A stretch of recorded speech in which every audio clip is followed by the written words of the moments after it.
starting to understand what it is that we do at this level. All right? Just because you're an elite athlete doesn't mean you move well. All right? Everyone seems to think, oh wow, they play professional sport, they play or they compete at the international level, they go to the Olympic Games. It doesn't mean they move well. They just compensate really well. And that can lead to injury, that can also lead to detriment to performance or plateaus in performance. All right? So the idea is you want people to be better, you want to be able to move without compromise, and right now this test is being used quite a bit with a couple of teams, the Toronto Blue Jays as well as the Arizona Diamondbacks. So this protocol, we taught you the pelvic dissociation in this plane here. Well, this plane of dissociation also has another plane, and that is rotation. So the protocol is actually up against the wall. Get Brian up here. As you can see in the pictures,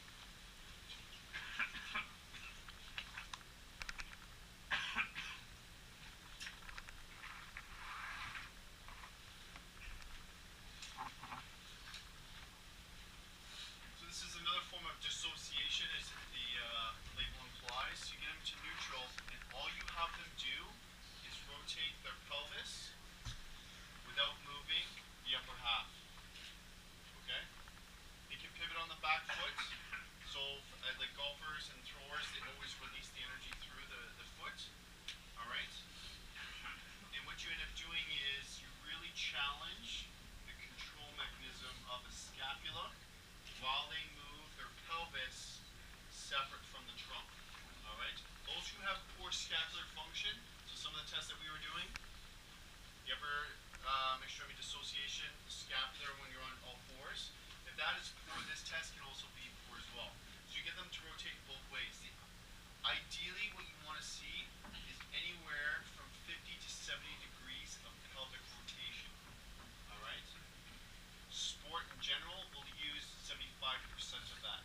And right now our research is actually showing that, you know, as far as you go, right, that is for physiological and health of the joint. Alright? In sport, you'll only use about 75%. Okay? Which is not bad.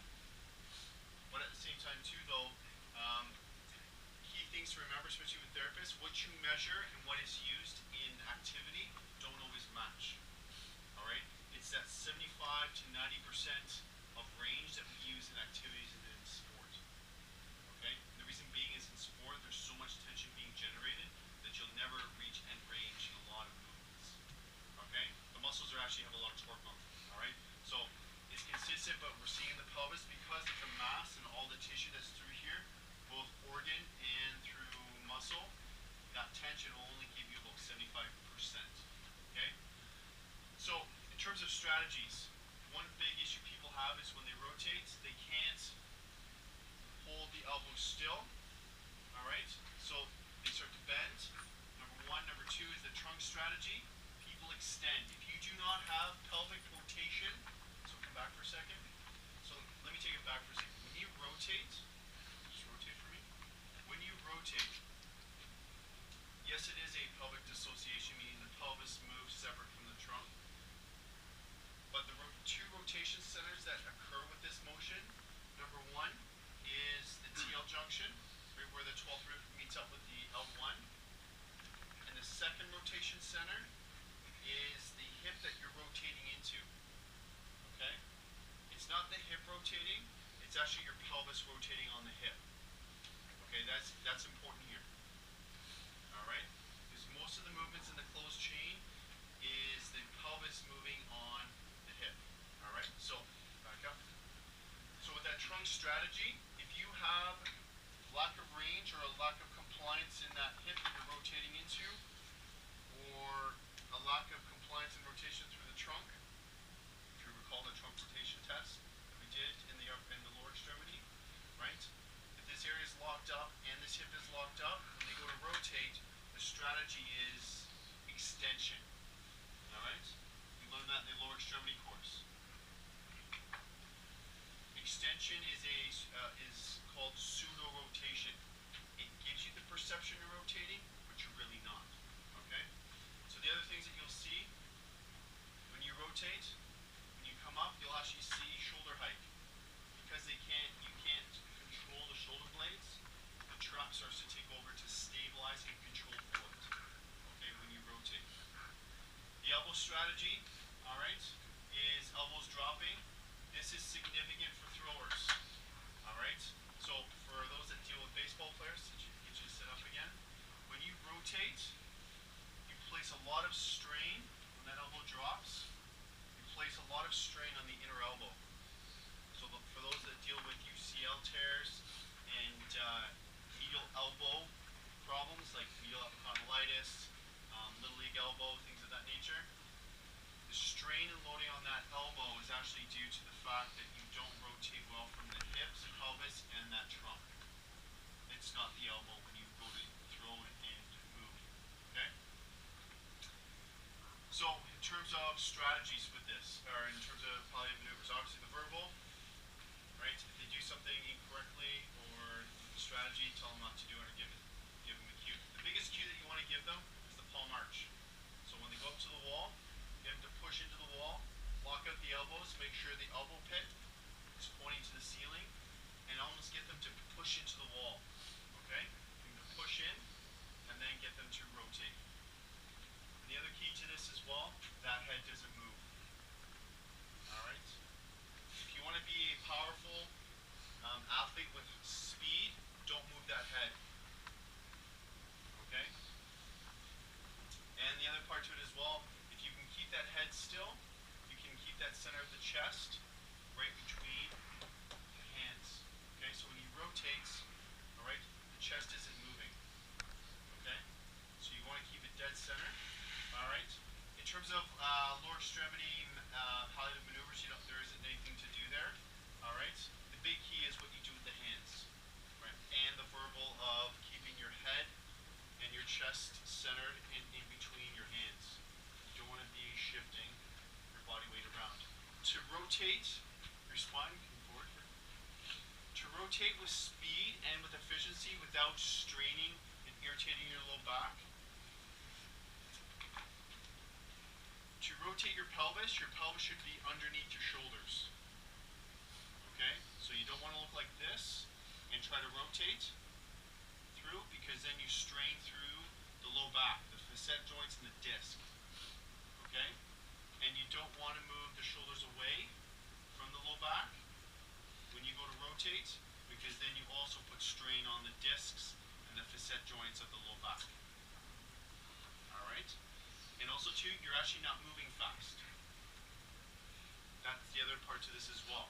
Yes, you can create a lot of force because you got to use your hands to move very quickly, but you don't actually create a lot of speed. That's the other part to rotation-based movements. Efficiency of speed is actually created with efficiency of movement, not effort. Alright, so you want to be fast and you want to be able to rotate. That is not effort. Alright, you don't throw 95 miles an hour, you don't create a tennis serve that's 95 miles an hour, and you don't hit a golf ball 300 plus yards using a lot of effort. Some of the smallest athletes in the world actually have some of the hardest throws and almost some of the longest drives. On the LPGA, Michelle Wee, she can hit a golf ball 300 yards. There's probably not a person in this room that... is there any golfers in the room? Okay, so nobody in the room can hit 300 yards. So be careful there. Alright? But she's small relative to a male. So you don't need to be big and you don't need to be strong to be fast when it comes to rotation. Alright? For sprinting, that's a different story. But for rotation speed, it's efficiency of movement. And I can't stress that enough. Alright? You want to be fast, move better. Sequence it, you will actually create a lot of force through the speed. Alright? If you're using effort, right, with muscles trying to move fast, you're creating tension. So the paradox is, you think you're moving fast, but you're actually slowing down. This test, that's why it's being used right now with Major League Baseball, is we're trying to redefine a lot of the training paradigms with certain teams, because what we think we do in rotation, we don't. most of the people that move fast are not big people. Pretty small and or they're tall and lanky. Alright? So this test goes a long way to really enforcing that ability. Alright? Do you have the capability for trainers? This gives you an idea, okay, can I train you? And what should I train you with? Right? Do you have that mobility? Yes or no? If you don't have mobility, you need to train that, require mobility, and then you need to train sequence. That doesn't mean you pick up a medicine ball and try to move it around.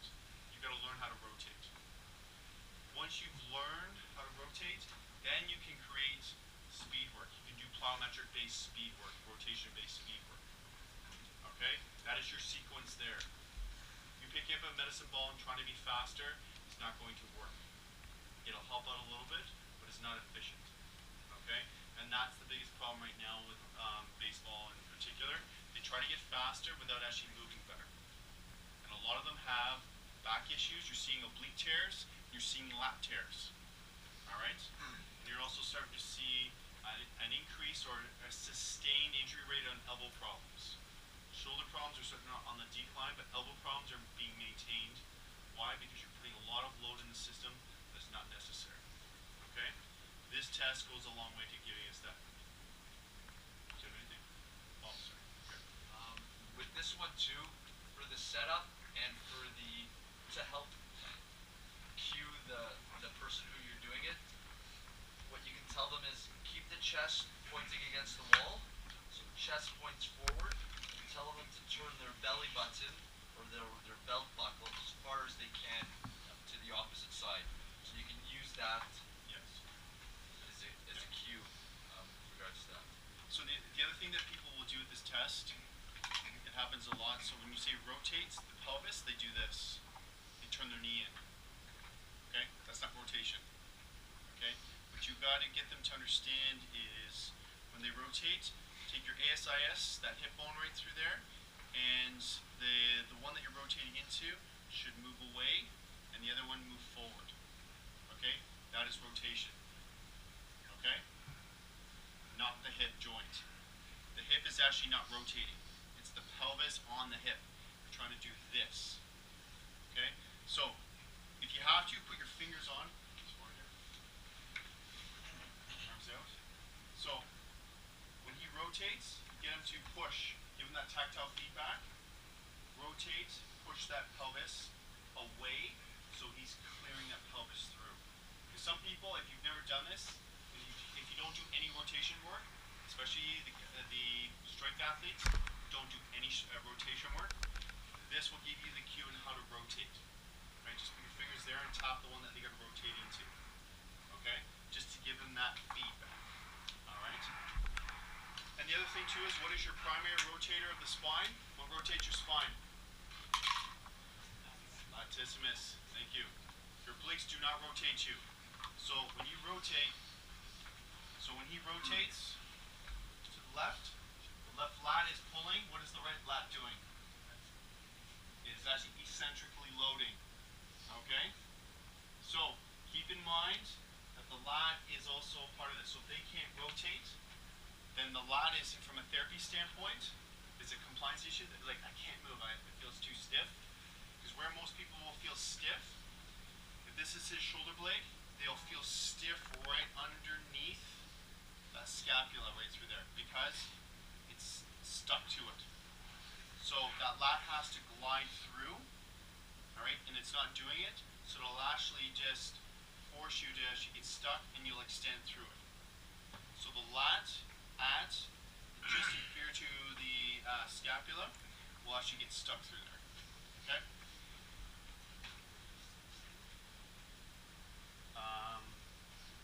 Were you able to see the test, please? Okay, sure. Let's grab a chair.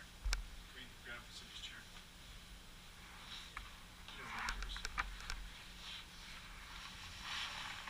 So we're going to sit down and relax for a bit. Okay, so this test here, we're not going to belabor too much because we will do this in the lower extremity. It's in both the upper and lower because in a lot of sports you need to rotate. So if you recall from the trunk rotation test, alright, where the feet are flat and you actually rotate through the spine. Here's the difference. Stand up. your TL junction, it rotates in two ways.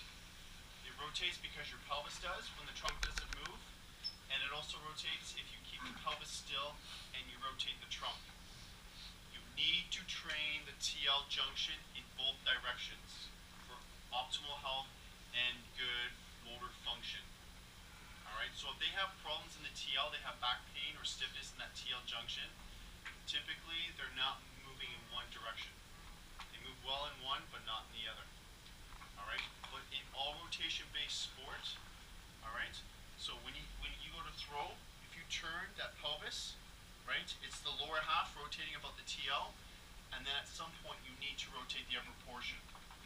But they are relative to one another. Alright? It's like a dish rag effect. They both move in opposite directions and can move in the same direction together.